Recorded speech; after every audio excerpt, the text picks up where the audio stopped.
সমস্ত টিউবার থেকে করা। তো এই ফুল আর সবজি গাছের মাটি কি করে তৈরি করব? টেকমো প্রচুর পরিমাণে ফুল ফোটে, ফল হওয়া ড্রাগন গাছ থেকে যদি দু একটা ডাল। হাই, আমি শর্মিষ্ঠা, চলে এসেছি নতুন আরেকটা ভিডিও নিয়ে। তো অনেকেই আমাকে কমেন্ট করে বলছো, দিদি এই গরমে কি সবজি লাগাবো, কি ফুল গাছ লাগাবো যেটা আমাদের ছাদে ফুলে ফুলে ভর্তি হয়ে থাকবে, খুব সহজেই সবজির পরিচর্যা করা যায়। আর এখন তো একটা দুর্দান্ত হচ্ছে যে পদ্ম, আমরা তখন পদ্ম ছাদ বাগানে সবাই তৈরি করছি।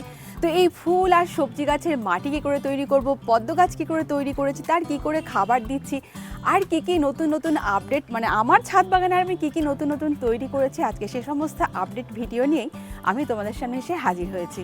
তো চলো বেশি কথা না বাড়িয়ে ভিডিওটা আজকে এখান থেকেই শুরু করা যাক। তো প্রথমে দেখাবো আমরা কী কী ফুল গাছ লাগাবো। খুব সাধারণ একটা ফুল গাছ, যেটা তোমাদের কেনারও প্রয়োজন নেই একদম। আমাদের দেখবে বাগানে বৃষ্টি পড়ার পরে প্রচুর এই ধরনের নয়নতারা ফুল ফুটতে শুরু করেছে। এখন তো বিভিন্ন রকম ভ্যারাইটির কালারিং হাইব্রিডের ফুল তোমরা পেতে পারো। এই নয়নতারা ফুলকে কিন্তু তোমরা তোমাদের বাগানে জায়গা দিতে পারো। অপূর্ব সুন্দর একটা ফুল, জাস্ট চারা তুলে নিয়ে লাগিয়ে দাও, যে কোনো মাটিতে সব রকম পরিবেশে মানিয়ে নিতে পারে এই নয়নতারা। তো এই গরমে তোমরা যেটা ভীষণ সুন্দর তৈরি করতে পারো ছাদ বাগানে পদ্ম, এখন তো একটা পপুলার ফুল বলতে পারো। অনেকে বীজ থেকে করে, বীজ থেকেও ফুল আসে, তবে একটু দেরিতে হয়। যারা টিউবার থেকে করে তাদের ফুল খুব তাড়াতাড়ি করে আসে। এই আমার যে যতগুলো গাছ দেখছো, প্রত্যেকটা গাছ কিন্তু সমস্ত টিউবার থেকে করা। টিউবার থেকে কি করে পদ্ম গাছ তৈরি করতে হয়, মাটি কি করে তৈরি করতে হবে, সে ভিডিও লিংক আমি ডেসক্রিপশানে জুড়ে দেবো, দেখে নিও তোমরা। তো মাটিও তোমরা খুব সহজে ছোট ছোট গামলায় তৈরি করতে পারবে। দেখো প্রত্যেকটা গাছে কিন্তু প্রচুর পরিমাণে ঝেঁকে ঝেঁকে ফুল এসছে, এবং বেশ কিছু ফুল হয়ে গেল। আর প্রত্যেকটা ফুল দেখো, মানে এমন কিছু বড় গামলা নয়, ছোট্ট ছোট্ট গামলা। এই গামলাটা একবার তুলে তোমাদেরকে দেখায়, কতটুকুনি 8 বাই মনে হয় 10 হবে। এই দেখো কুড়িয়ে এসেছে, কি সুন্দর দেখতে। তো তোমরা তোমাদের ছাদ বাগানে পদ্মকেও জায়গা দিতে পারো। আর একটা গরমে যেটা ভীষণ সুন্দর একটা গাছ হয়, সেটা হলো কচিয়া। বিনা খাটনির গাছ বলতে পারো। ফুল গাছ তো হয়, তবে এ গাছে কিন্তু কোনো ফুল হয় না।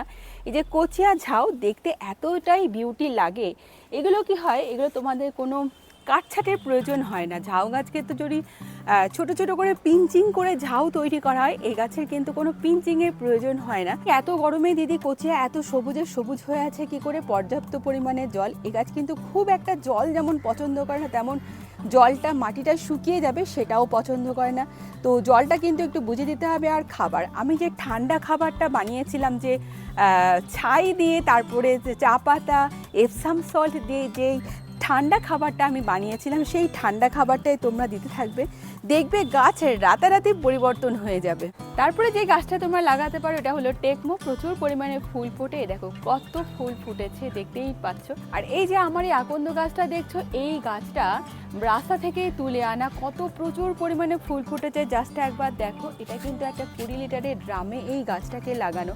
অনেকেই আমরা বাড়িতে বেল গাছ লাগাতে ভীষণ পছন্দ করি।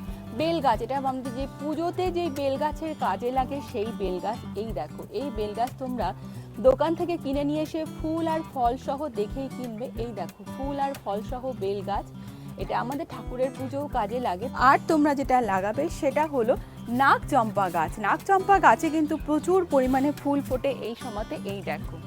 আর এখন তোমরা যেটা লাগাতে পারো সেটা হলো বিভিন্ন ধরন রঙের, এটাকে বলা হয় কাঠ চাপা। বিভিন্ন এখন রঙের পাওয়া যায়। এই যে গাছটা দেখতে পাচ্ছ, এটা কিন্তু একদম রাস্তার ধার থেকে তুলে আনা আমার কাঠ চাপা গাছ। কি সুন্দর ফুল ফুটেছে। এটাও কিন্তু ওই 20 লিটারের ড্রামে, দেখে বুঝতেই পারছো। আর তোমরা যেটা করবো, আমি একটু আগে বলছিলাম যে নয়নতারা, দেখো বৃষ্টির জল পড়লে নয়নতারা আমাদের গাছ কেনারও প্রয়োজন হয় না। এই দেখো কত প্রচুর পরিমাণে চারা গজিয়েছে। একটা শুধু চারা তুলে লাগিয়ে দিলেই তুমি, তারপর যদি এটাকে আমরা পিঞ্চিং করতে থাকি, কাটিং করতে থাকি, প্রচুর পরিমাণে নয়নতারা ফুল ফুটবে। কামিনী গাছ, এটাও আমার রাস্তা থেকে তুলে আনা গাছ।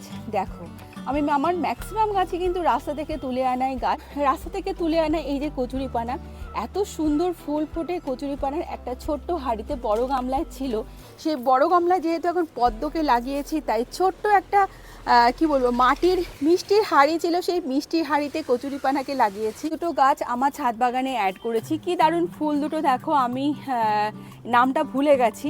তো দেখো এই ফুলগুলো, যদি তোমাদের নাম মনে থাকে অবশ্যই আমাকে কমেন্ট সেকশনে জানিও। এর দুটো কালার হয়, একটা সাদা আর একটা ছোট ছোট বেগুনি। এরকম পুরো গরমকাল জুড়ে ঝাঁকড়া হয়ে যাবে গাছ। গাছটাতে পুরো গরমকাল জুড়ে এই ফুলটা ফুটবে।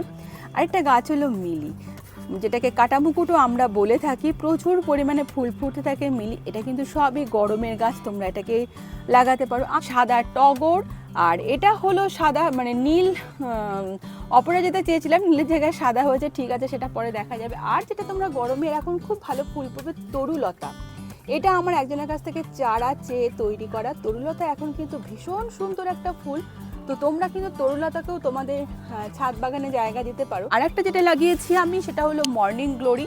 মর্নিং গ্লোরিও খুব ভালো গ্রো করবে এখন এই গরমে। এই যে কি সুন্দর, আমি জাস্ট এটা দিচ্ছিলাম মানে মাচাটা দিচ্ছিলাম, তা করতে করতে ওটা মাচা ধরতে শুরু করে দিয়েছে। তো মর্নিং গ্লোরিকে তোমরা এখন নিজেদের ছাদ বাগানে লাগিয়ে দেবে। আর যেটা দেবে হচ্ছে পর্তুলিকা, অসাধারণ সুন্দর ফুল ফোটে পর্তুলিকার। ছোট ছোট বেডে তোমরা অনেক পর্তুলিকাকে লাগাতে পারো। এই পর্তুলিকা লাগানো অত্যন্ত সহজ। একটা ডাল এভাবে জাস্ট ভেঙে নেবে, একটুখানি এখান থেকে সব ছাড়িয়ে পরিষ্কার করে দেবে। মাটিতে লাগালে কিছুদিনের মধ্যেই গাছকে খাবার দেবে, তারপরে দেখবে গাছে প্রচুর পরিমাণে ফুল ফুটে এসেছে। আর যেটা এখন বলবো গরমকালের মানে এই যে ফেব্রুয়ারি মার্চের সিজনের দুর্দান্ত একটা গাছ হলো অ্যাডেনিয়াম। আমি প্রচুর অ্যাডেনিয়ামও লাগিয়েছি, ডাল কাটিং থেকেও খুব ভালো অ্যাডেনিয়াম তৈরি করা যায়।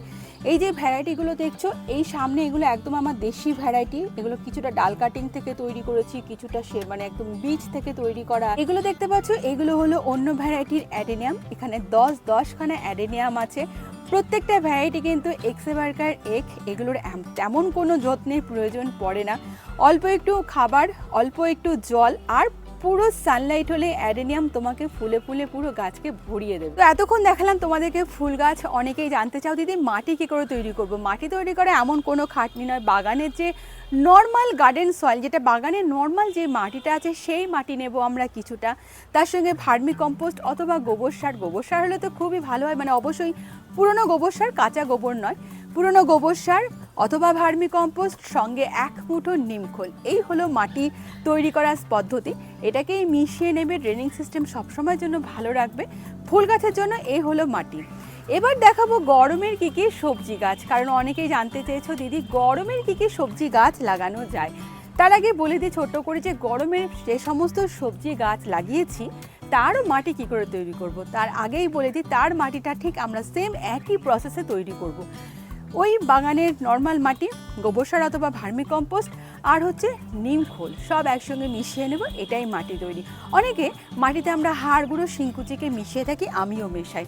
যদি তোমাদের ঘরে থাকে হাড় গুঁড়ো শিংকুচি তোমরাও মিশিয়ে নিতে পারো। এটা দেখাবো ঢ্যাঁড়স। ঢ্যাঁড়স কিন্তু এগুলো ছোট জাতের ঢ্যাঁড়স, ভীষণ ভালো গ্রো করে। দেখো গাছে কত ঢ্যাঁড়স হয়েছে।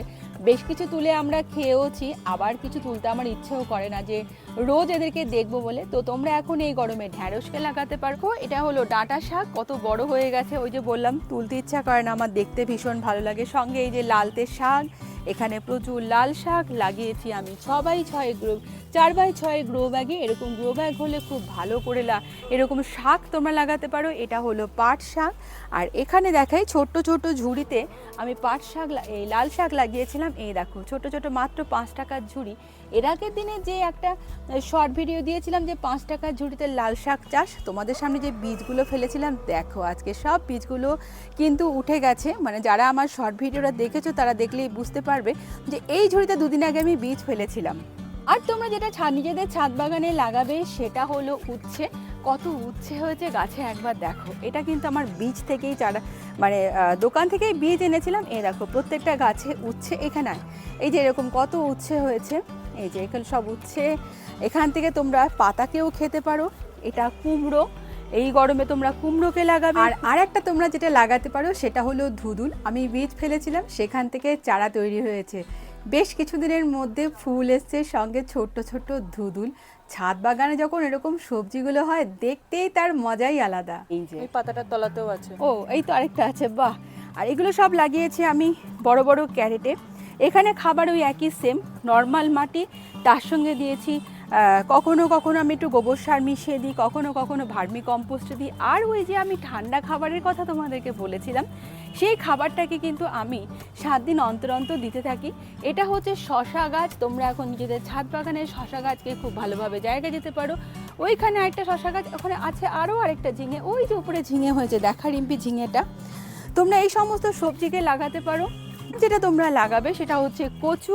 আমার এখানে লাগানো আছে এমনি মুখে কচু। এখানে যেহেতু চারাটা নতুন লাগিয়েছি, অনেক বীজ এখনো বেরোয়নি, তো এই গরমে তোমরা আরেকটা গাছ লাগাতে পারো, সেটা হলো ড্রাগন। কারোর বাড়িতে ফল হওয়া ড্রাগন গাছ থেকে যদি 2-1টা ডাল সংগ্রহ করতে পারো, তাহলে কিন্তু 1.5-2 বছরের মধ্যেই তোমাদের ড্রাগন গাছের ফল পেয়ে যাবে। এর তেমন পরিচর্যার কোনো প্রয়োজন নেই, মাঝে মাঝে একটু আধটু জল, সেটাও প্রায় 7 দিন অন্তর দিলেই চলবে। তবে হ্যাঁ, যেহেতু এখন এইটা জুন জুলাই মাস থেকে এই গাছের ফল ফুটতে শুরু করে, তাই খাবারটা কিন্তু পর্যাপ্ত পরিমাণে দিতে হবে। এই গাছের ডাল জাস্ট একটা কেটে লাগিয়ে দিয়ে তোমরা ভুলে যাও, দেখবে কখন যেন ফুল থেকে ফল হতে শুরু করবে। আর ফুলের মধ্যে আরেকটি দেখো কলাবতী, এগুলো সবই রাস্তা থেকে তুলে আনা, তোমাদেরকে প্রত্যেকটা শর্ট ভিডিও আমি দেখিয়েছিলাম। এই দেখো কলাবতীর সবই ফুল আসছে। তো আজকের ভিডিওটি কেমন লাগলো অবশ্যই লাইক কমেন্ট করে জানাতে ভুলে যেও না। ভালো লাগলে একটা সাবস্ক্রাইব করে দিও। আর কারো যদি কিছু জানার থাকে গাছ মাটি সংক্রান্ত, যতটুকুনি আমি জানি তবে অবশ্যই তোমাদেরকে আমি হেল্প করব। তো আজকের ভিডিওটা আমি এখানেই শেষ করব। দেখা হচ্ছে পরের ব্লগে।